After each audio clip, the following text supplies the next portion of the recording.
We're still on Newsfile. This is your most authoritative news analysis platform, and this is the very final edition, special edition, end of year edition, coming to you live from the UPSA, and this is one of its auditoriums at the East Wing of the UPSA here at the at Legon. Thank you very much. And in the next segments, we are dealing with the media and trying to check a scorecard of some sort, what this particular regime, the NPP regime, has been able to do in the period. My guest to do that, Suleimana Brahima, is the Executive Director of the Media Foundation for West Africa. Thank you for joining us, Sule. Right. Now, also here is Liz Heffron Asari, and she is a journalist and media consultant. Thank you very much for making time for us, Liz. Thanks for having me. Great. Also, Professor H. Kwesi Prempeh, Executive Director of the CDD Ghana. Like I told you earlier, when we started the very first segment, that he's been locked down here. And we are so excited to punish him because he's not been available for us for a long time. But of course, anytime he's able to make time, he joins us to help, discuss. And I've read how some people, when they got to know that he was coming for this show, said he should make sure that he doesn't miss when he has to be on the show, because they want to hear his views on the matters of national development. Thank you very much, all of you. And I'll ask that for those of you who are getting a refreshment around, get seated and let's begin this segment of the discussion. Now, I like to start with you, Sule, and particularly because of where you are coming from.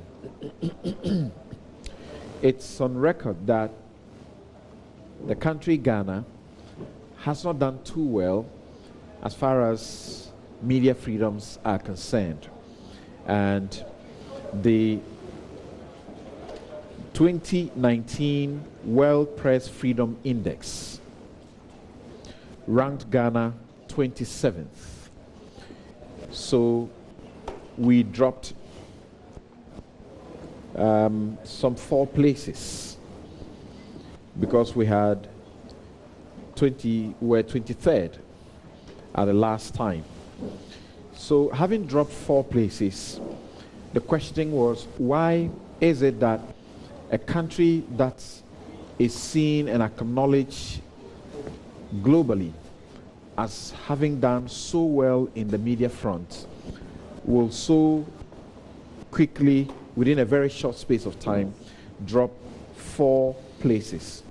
And Media Foundation for West Africa, you did a survey, or you recorded press violations between February and March of 2019 only. You recorded 22 separate violations, and journalists had been violated in this regard. So going into 2020, what is it that can be done to again avoid this bad image for this country? Well, Samson, I think to start with, I would want to put the issues in perspective. And the statistics that you read are accurate in terms of the position of Ghana in the World Press Freedom Index ranking, and also the incidence of violations that you talked about. Right. But it's also important to acknowledge the fact that around the world, press freedom is under attack. So it is not a Ghana phenomenon. However, if we were at 23 and we dropped to 27th, and that is global, it's important to also highlight the fact that, yes, we were at number 1 in 2017, and then in that is in Africa, and then by 2018 we have dropped to number 2. And that is not a bad, something that we would say, across Africa, if we are number 2, that is not something that we would say is really bad. But as you acknowledge, between that short period, the number of incidents of violations continue to rise. And there was a point where we put out a release indicating that press freedom is actually in critical situation in Ghana, and actually called on the president to personally intervene, or at least to make a statement to indicate that it is something that he is personally concerned about. Now, I would want us to look at the situation of press freedom or media freedom from three broad perspectives. One is the issue of safety and impunity. Second is the political and policy environment. And the third is the economic environment. And I think this is important because quite often, in looking at press freedom, we look at it from the perspective of how many journalists have been abused, how many journalists have been beaten, and so on and so forth. As you rightly said, in terms of the safety area, the number of incidents of violations have increased, over the last 3 years. Under President Kufuor, for the 4 years, the very 4 last years, and I'm using the 4 years because we are looking at 3 years now. The last 4 years of President Kufuor, for example, we had a total of 63 incidents. The 3.5 or so years of President Mills, we had 56. The 4 years of Mahama was 44, and we've done 3 years now, so 36 months, and we are over 50 now. So that is quite worrying. But for me, it is not just even the absolute numbers that is, much more worrying. It is about the gravity of the violations we are witnessing. You may have 100 incidents of violations, maybe a journalist slapped, recorder destroyed, police pick up a journalist, and so on and so forth. Yes, it is not the best, but if you even have one person murdered, that may be a worrying situation than where you have 100 people, about arrest and, camera destroyed and so on and so forth. And in our country, over the last 3 years, the worrying phenomenon is the gravity of the violations. Okay. Your colleague at Multimedia, Lateef Idris, and how significant that violation was. And it happened at the police headquarters, where we expect that, the people who are expected to protect us, they were the violators, in this instance. We know about the Swale incident. We know about the recent one about the national security storming, the officers of Modern Ghana picking up journalists, blindfolding them, taking them away. And later we heard about torture, no torture, and so on and so forth. And we know about, our own friend Manasseh, and the fact that at some point we had to facilitate his exit from the country. And even when he returned, he had to still be walking about with a police officer around. So we are witnessing a series of incidents that we would say, appear not to be the trend. And that for me is what is extremely quite worrying. We are also at a time when, in terms of the abuses, it is not just the physical abuses or the arrests and detentions and so on. We've gotten to a point where there is deliberate emotional and psychological abuse of journalists. And in fact, we are getting to a point where it's almost like, shut up and be safe. Otherwise, we'll continue to trail you. So on social media, if you are a critical journalist, you suffer the abuse. It's either they say, today you say this, and they say you are MPP, the next time they say you are NDC. And I believe that I follow, the commentary and the comments around when you post something. Right. It's either you are a biased moderator today, or the next time you are not fair to this party, and so on and so forth. And everything that you put out there, it's not about the facts of the matter. Right. It is about who your comment goes against or goes in favor. And I indicated recently that there was a report that says, if you take the MPP, for example, there are about 700 activists on social media, paid allowances, and their job is to make sure that when you have to discredit, when you have to abuse, do that. And the NDC is massively recruiting as well, having realized that, Charlie, we waited and we were outsmarted in the 2016 elections and so on and so forth. And so it's not just in the area of vigilantism in the real space. We're talking about vigilantism also in the cyberspace. And I think that is extremely quite worrying. The other thing is the political and social environment, if I can be quick on that one, in terms of the media freedom. Now, we've witnessed in the course of the period a number of policy interventions that certainly do not bode well for media freedom. We can talk about the DTT, the digital terrestrial migration process, and how clumsy it has been. It has always taken the broadcast industry, GIBA, to intervene, to get the ministry to either shift a position or change a policy, and so on and so forth. We know about the Star Times, saga, where through Parliament, Star Times was granted a tax waiver of 3 million Ghana cedis to bring in equipment. And we have our own local broadcasters who are struggling, and there's nothing like that extended to them. We know about the recent decision or attempt to encrypt all free-to-air television programs in the country so that people can have access only on condition that you pay what was called a digital access fee. Again, GIBA and other actors had to step in to get the ministry to take a step backwards on that matter. Then, of course, we know about what, in my view, is obviously a politically motivated closure of, a number of radio stations. And quite surprisingly, somebody sent me a letter from the NCA. This is a radio station in Drobo called Kiss FM. And the problem is that the NCA is saying, look, your license had expired in January 2008. You did not apply for renewal, and you only applied for renewal in 2015. That is 7 years after the expiration. And therefore, you should have applied 5 years earlier. You didn't do that. Even though you reapplied in 2015, you had already been caught up by the law, and therefore you are asked to shut down. I think that as you lawyers or as ordinary people would say, the laws are made for man and not man for the law. And we know the critical role the media plays. And so it's important that in applying the law, we don't seek to use it in a way that ultimately would collapse the system. All right. But having raised all these points that are worrying, I think it's important we also highlight the fact that we have had the RTI law passed, which for me is a bold decision by the current administration, because we all know the implications, and 2020 is just here.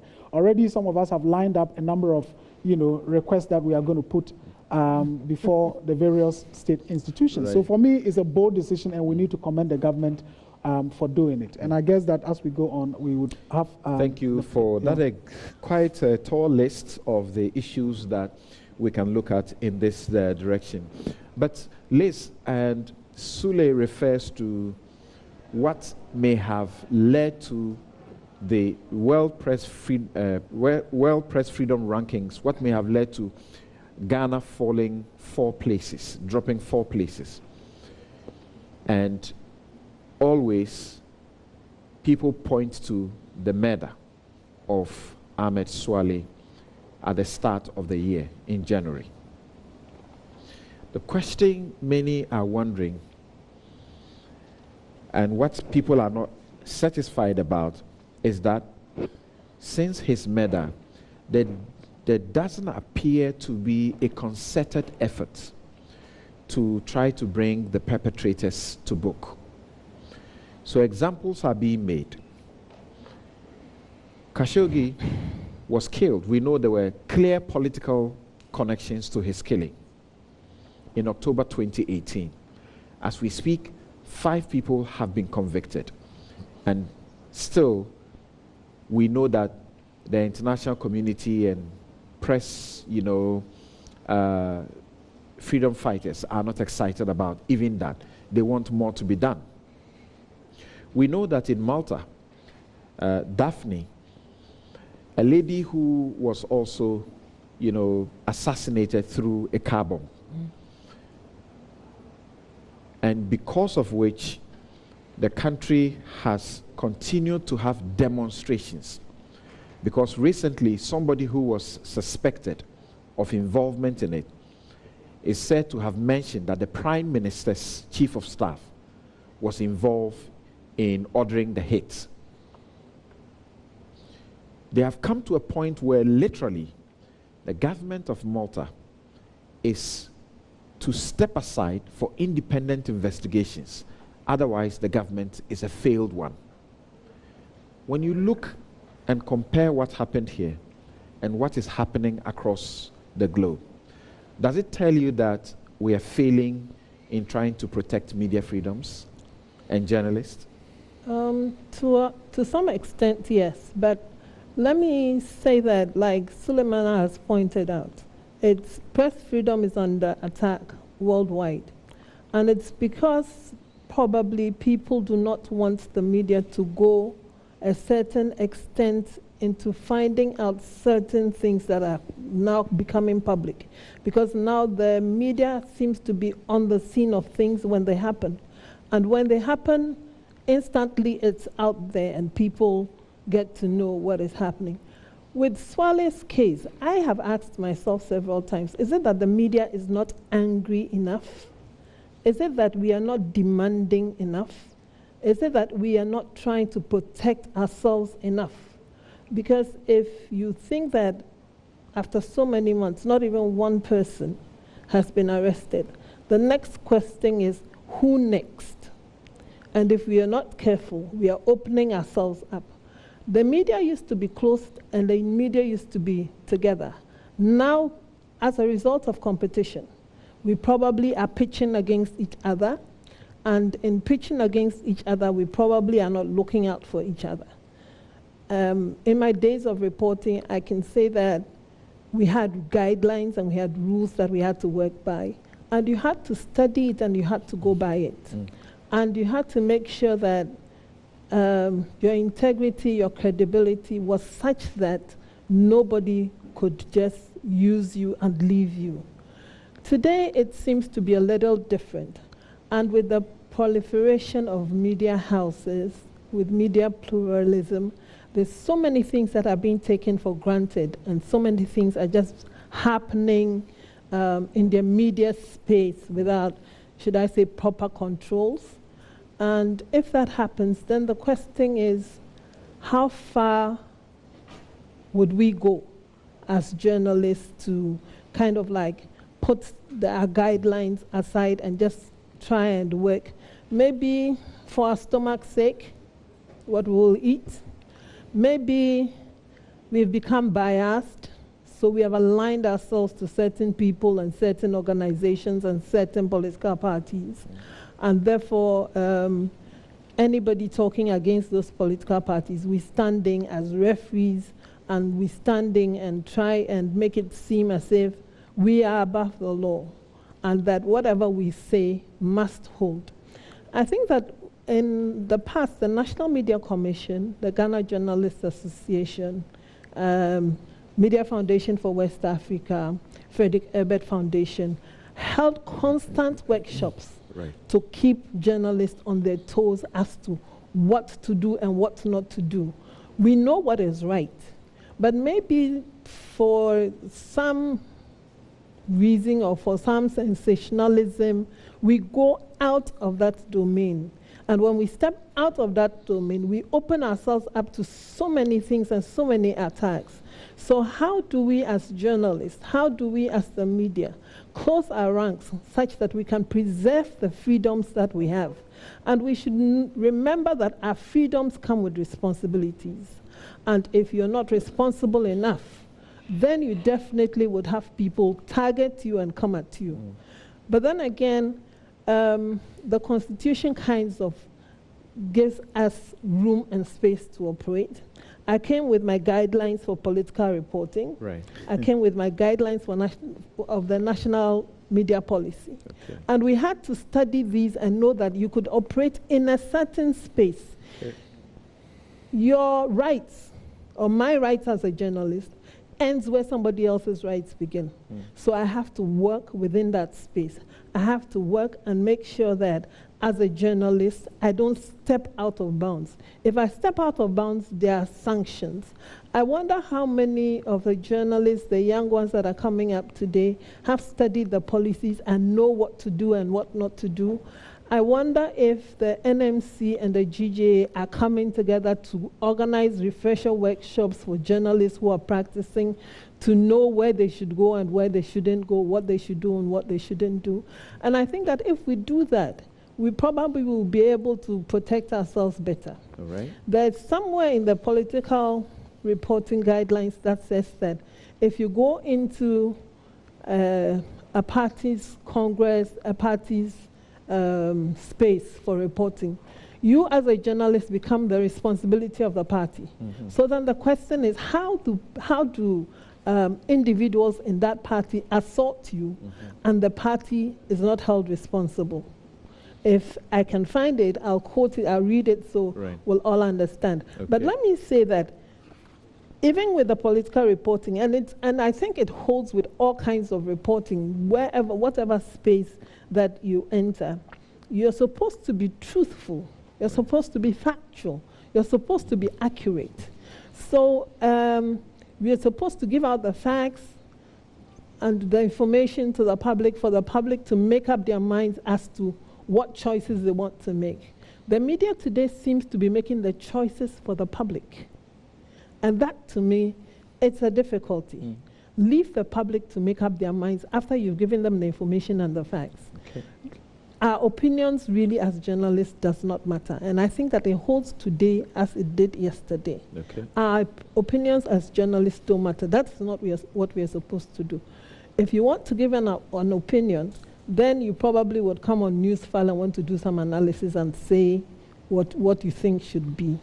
And I think that if we do not move away from just thinking that, okay, we are the setters of the agenda, and therefore we think that we should be able to control, we won't go very far. We would always have problems and would always have people wanting to attack us and wanting to harm us. Okay, so I can clearly hear you calling for journalists to, as it were, acclimatize themselves a lot more with their tools and their codes of conduct and rules and regulations, but also asking groups like the Media Foundation for West Africa, Frederick Ebert, and Ghana Journalists Association, among others, to also intensify training programs to equip these journalists. I can testify, though, that Media Foundation for West Africa has been doing quite a lot of that, even in recent times. So, Prof, haven't heard Sule give us that outline, quite an exhaustive list, and having heard lists also sort of come to talk about the journalist and the responsibility they ought to also shoulder for themselves, and how they ought to also look at the issues and protect themselves. What do you say about the current situation and we dropping 4 places as a country, and then the government and government communicators often heard say or suggest that there may be a justification for some of the attacks that media persons have suffered because you are not being credible or you are not churning out accurate information? Well, I think let me begin just from this initial point about the sources of our strength as a country, right? The kinds of things that prop up the Ghana brand, the Ghana image, especially internationally. I don't think people don't come here because it is the cheapest place. It is not. You know, hotel rates are really high here. People don't come here because we have the best macroeconomic environment anywhere you can find, whether they come here as tourists or as visitors. I think sometimes we forget that the things that hold this place up are a few intangibles, like the peace of this place, right, like the fact that we make reasonably peaceful elections and turnovers of power, transition peacefully from one government to the next, like freedom, the freedoms we enjoy, including the press freedom that we enjoy. These are the things that actually, in my view, account largely for the Ghana brand. It makes us more competitive than our peers in the region. It's what makes us a better place for a lot of people than maybe some other countries in the neighborhood. It's not because we have the best flora or fauna for tourists to come and see. But there's this air of freedom about this place, and of peace about this place, of stability about this place, that invites people in, and that we like to showcase. So I think it's important for us to recognize that and that each time that any one of these things is threatened, right, whether by an act or omission on our part, we must be worried. I have witnessed, and especially, of course, I see on social media, I live there in that space, so I have also witnessed a certain growing hostility towards independent thought. Independent thought, whether exhibited by journalists or by those of us in the think tank space or civil society and the like. And when Bright was here on the previous segments, he kept talking about this growing intolerance, right, of dissenting opinion, which I believe has forced, as part of the reason why Bright Simmons is no longer on Facebook, right? He just had to voluntarily just exit, But I think, so when you hear, surrogates of one party or the other, government surrogates, paid or unpaid propagandists, communicators, whatever, when you hear them make light of the experiences of a particular journalist, right? So a journalist posts something about something they've experienced, and then there's this quick reaction, trivializing their experience. Even the death of Ahmed, right? I mean, there are some, immediately, they feel they must, once you say something happens in this country, it's a very funny situation where, we have a very perverse sense of patriotism, right? Where once a particular party is in power that you think is your party, then whatever happens in Ghana, even if it is not something to be owned by the government, certain partisans and surrogates of government feel they must jump in and own it, and therefore trivialize any other voice that is contrary to theirs. So this guy is killed. He may not have been killed because he was a journalist or because he was plying his trade as a journalist. We don't even know. And yet, quickly, certain, identifiable surrogates of a party step in and say, oh, but, why do you think he was killed? Trivializing some of these things. And Manasseh would narrate an experience he's had, and then immediately just people mock his experience, right? These things really don't augur well for the environment for press freedom, right? So I think, in a way, we have brought this upon ourselves, the way in which we have dealt with some of these incidents, right? And when it comes to these things, I believe very much in the broken windows theory of law enforcement, right? Which is that when you let the small things go uncorrected, and you allow them to fester, they grow into bigger things, and then big things begin to happen. So for me, I draw a connection between the last conversation we're having about vigilantism and this one. Just the atmosphere that we have created in this country, the very binary, acrimonious, incendiary tone of our politics, where you must be for me or against me. It's black or white, there is no shade of gray in the middle, and you are forced into one or the other corner. And if you don't belong, if you're neutral, oh, whoa, I mean, just who dare you to be neutral, right? All of this doesn't create an atmosphere that augurs well for press freedom. So I think, by default, we are working ourselves into this quagmire where, we are losing some of the things that we were really very well known for. We used to top all of the Africa press freedom rankings. In fact, topped a lot of the other countries outside of Africa too, not just in Africa. Africa was easy to beat. We were beating many other countries in press freedom, and now it's fallen. And we should be concerned because, like I said, our brand does not rest on gold and cocoa and those things. Our brand as a country rests on these intangible things. On the safety of our streets, on the fact that you can walk here at night and feel safe, on the fact that when you come here, vibrant news, radio, you tune in, people are like, wow, Ghana, you have a lot of press freedom, there's a lot of conversation.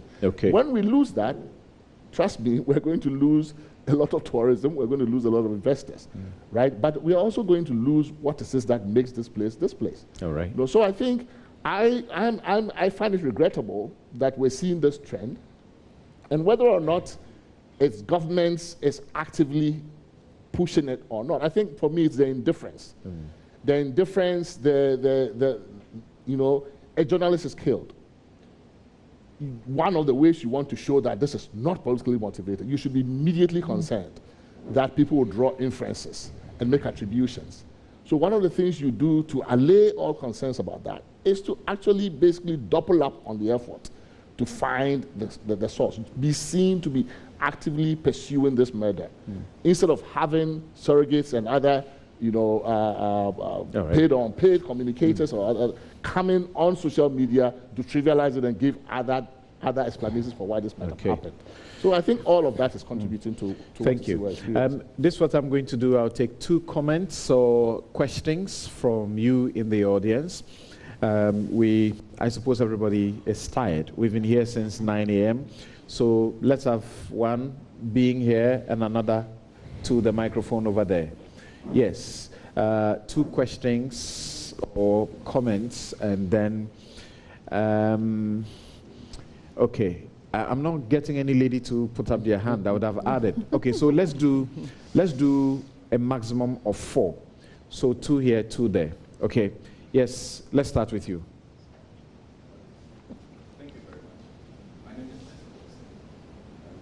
Director of the Public Accountability Group, ASEPA. Media freedom and its accompanying problems is one of the issues of great concern, and we've had the opportunity to talk about it the whole year because of the incident that happened.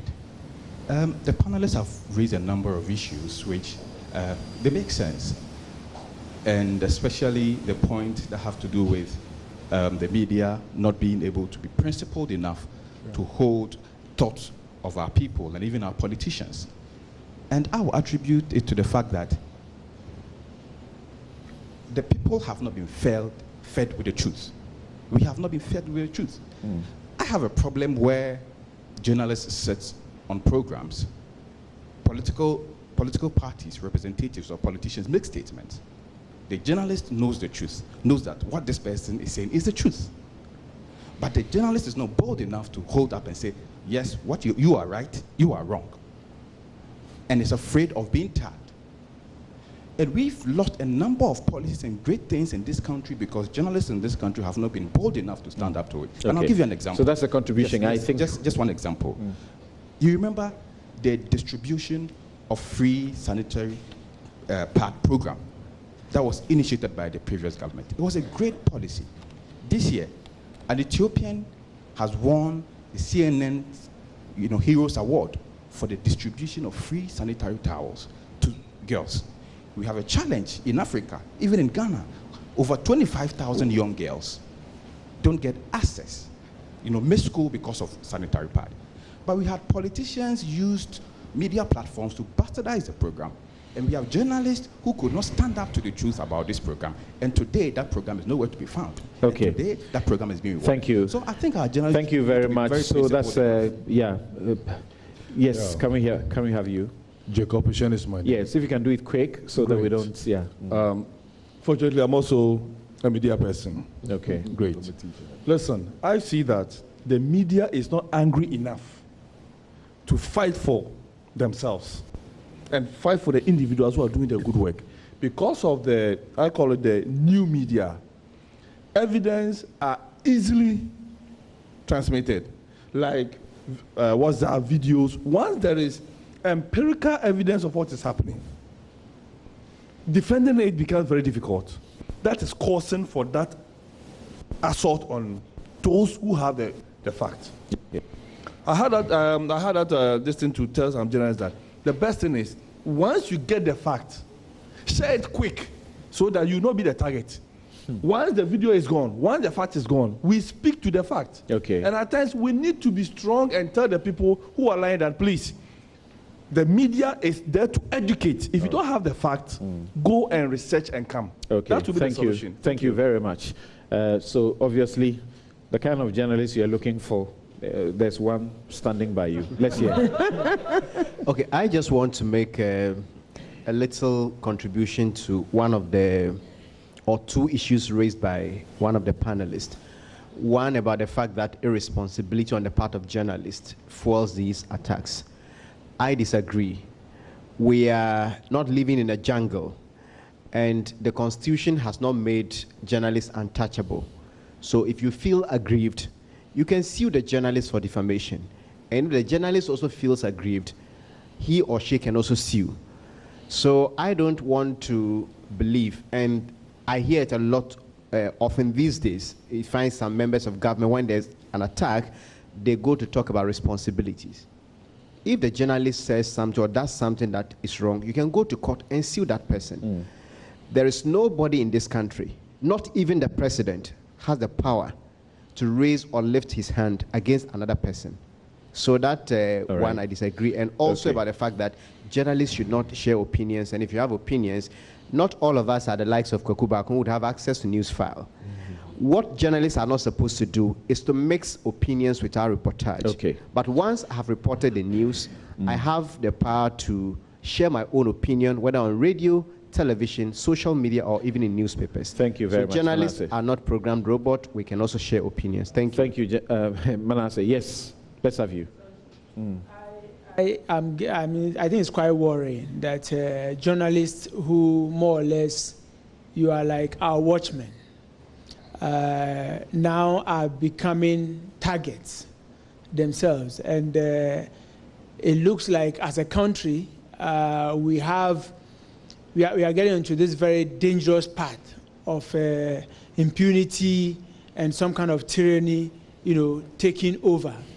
And so I think that beyond, the need for refresher courses like Liz said, and all other things that we're talking about, and your own colleague, Latif, I keep asking myself, what has become of that case? And it's worrying. And so I think that it's about time probably you, as journalists, you don't need to all belong to the same media house, because unity, I believe, is also very important for your profession. And to kind of re-strategize, how do you deal with the threat that confronts you? Because the statistics that Sule put out, I believe that it is not by coincidence. The deterioration in those statistics is not by coincidence. It is a conscious effort from some source, and you also need to take some conscious action. All right. As a profession. Thank you very much. So all of you have expressed comments and sentiments about and concerns about what has happened in the media front. The question about Latif, the multimedia group, together with Latif, took a suit in the court against the police, and that is ongoing. So I'm sure that in due course we'll get to know how that ends. Can we get a minute each of you telling us how perhaps you want both the media and the people, the consumers of the media, to interact in 2020 going forward? Yes, Sule. Well, I think that some of the issues have already been raised, and we cannot run away from the fact that having the public trust and building the kind of credibility that the media must build is one critical thing that must happen. Of course, because of social media, the question of who is a journalist continues to be a very, very big one. Is it the person who is posting content? Is it the person who is sharing the video on WhatsApp? Or who is a journalist? But of course, UNESCO and other entities would say anybody who gathers information for public consumption should be brought under the umbrella of journalism. And when we talk about safety of journalists, we need to include them. I think that the state has a responsibility. Indeed, when we were talking about the statistics, nobody can say that the president or any minister has been at the forefront of propagating violence against journalists. But the state has a responsibility. The police has a responsibility. And that is why at some point we thought that given the rising trend, the president ought to have made a statement to indicate that it is not something that he supports. And I think that is still something that is so crucial. Again, as journalists, we must also be familiar with the fact that the Constitution imposes a certain obligation on us in terms of we holding the people who must be held accountable at all times. And just to conclude, I like a statement made by the late P.A.V. Ansah, who said that, look, the relationship between the media and politics in Africa will continue to be one of tension and one of conflict. And at any point when there ceases to be a conflict or tension, then one of two things must have happened. Either the media may have been cowed into submission, or the media has just become an organ of the ruling party. All right, and I hope that is not what we're going to get ourselves into. Yes, Liz, in a minute, what would you have to say? Yes, I don't think that Manasseh really disagreed with me. When I talked about opinions, I was talking about reporting. And so if he says reportage, it's about the same thing. I'm talking about opinions in reporting. And when I mentioned Newsfile, I mentioned Newsfile as an example, because there are other programs that you can go and share your opinions on, or you can write feature articles and you can have all your opinions in there. That's right. But moving forward, I believe that the media needs to go back to the ABC.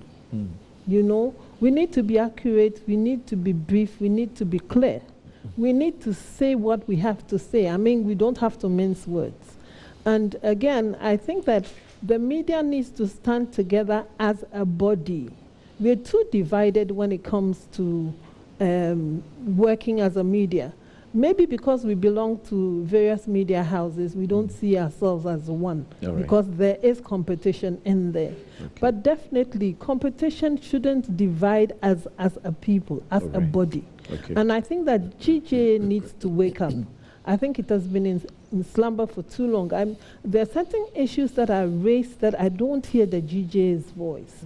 And I think that where journalists are concerned, and where our welfare and our safety are concerned, I think that the GJA should be heard more than they're being heard. All right. I think, again, that the NMC needs to go through maybe some restructuring to make them more proactive. You know, the NMC needs to be on top of issues when it comes to the media. It's not always calling the media when they have faulted. They need to be able to stand up and say that, okay, the media needs to operate in a certain atmosphere. And therefore, because of that, the NMC would be bold enough. We keep saying that they don't have teeth to bite, or they can back, but they can't bite. But it's not only the media that they need to be looking at. They need to be looking at stakeholders as a whole and ensuring that the media is safe. Thank you very much. Let's hear from Professor H. Kwesi Prempeh. So there's two quick issues. One, going back to something that Sule mentioned. I think he mentioned Radio Gold in one of his comments. And you know, the Radio Gold closure and the issue about that is something that, you know, we also at CDD we've been quite worried about it.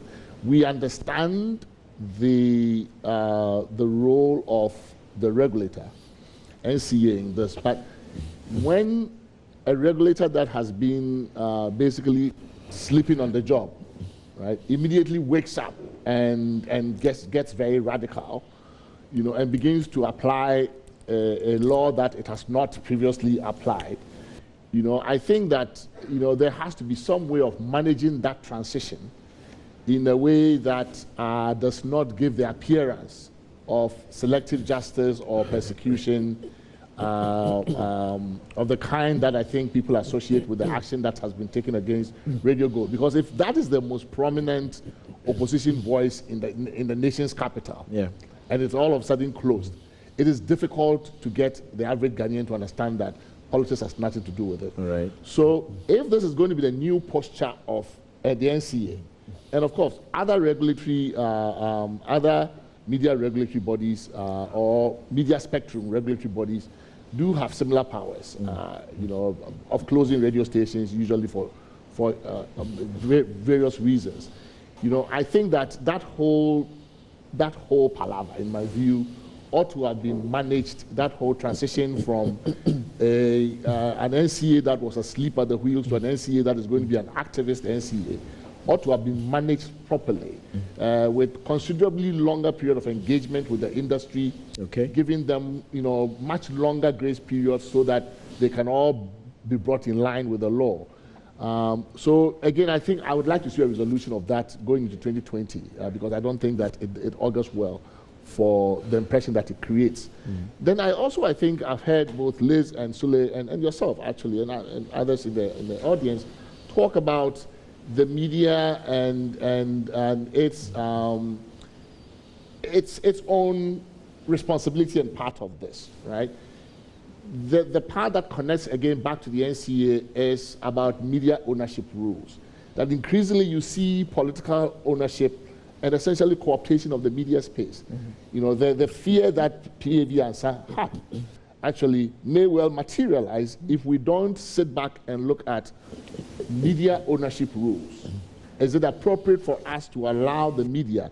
If you look at the constitutional architecture around media, clearly it was envisaged that media would be the trustees of the people, right, holding government to account on behalf of the people. In fact, that's almost right, the language in the Constitution. So when you allow that kind of resource to then be co-opted and owned by the same political class that is supposed to be, you know, the subject of media oversight, it creates the kinds of distortions we're beginning to see. And people feel like the media have now, you know, become owned by politicians, they are in their pocket and the like. And that might also fuel some of the public, disapproval of media behavior. So I think at some point we need to look at this issue of who is an appropriate person to own a media space in this country. All right, thank you all so very much. And for all of you who have come into this auditorium at the UPSA this morning through to this afternoon, thank you all so very much. And thanks also to Suleiman Ibrahima, Executive Director of the Media Foundation for West Africa. Thanks to Liz Hefron Asari, journalist and consultant, media consultant, and Professor H.K.C. Prempe, Executive Director of the CDD Ghana. Thanks to all of you, particularly those of you who have kept faith from beginning to the end and are still here in the auditorium. We want to say a big thank you to all our viewers who have been watching and don't miss viewing Newsfile for anything almost all the time. Sometimes when you go to the YouTube page to check, just about an hour after Newsfile was mounted, you get really, really surprised, shocked at the numbers, the millions of people that get to watch Newsfile. We say thank you all. We thank you for the critical feedback, including for the gender balance and a more non-partisan, actors that you have been asking for. My production says to tell you that they have been listening to you, and if you have observed, they have started implementing some of the things you suggest. And going into 2020, you can expect a lot more, even though it's an election year. We may have, gotten very harsh for the purposes of keeping to the rules and for orderly progress of the programming. But if in the course of doing that, we hurt you or we offended you in any way, we say we are sorry. Please forgive us. And if I, in particular, have offended you in any way by doing what I do sitting here, I want to acknowledge that I am not without fault. So forgive me also. And you will remember that at the start of the year, something happened. One of the people who were supposed to come to Newsfile was being brought on. I completely had no idea who was coming, but once I was told that the person didn't meet the standards, and I did announce that the person didn't meet the standards, a party revealed the identity of the person later, and I have been lambasted over the period for it. Nana B is a good friend of mine, and I say I'm sorry for offending you in the manner you feel offended. Thank you all very much, and have a good afternoon.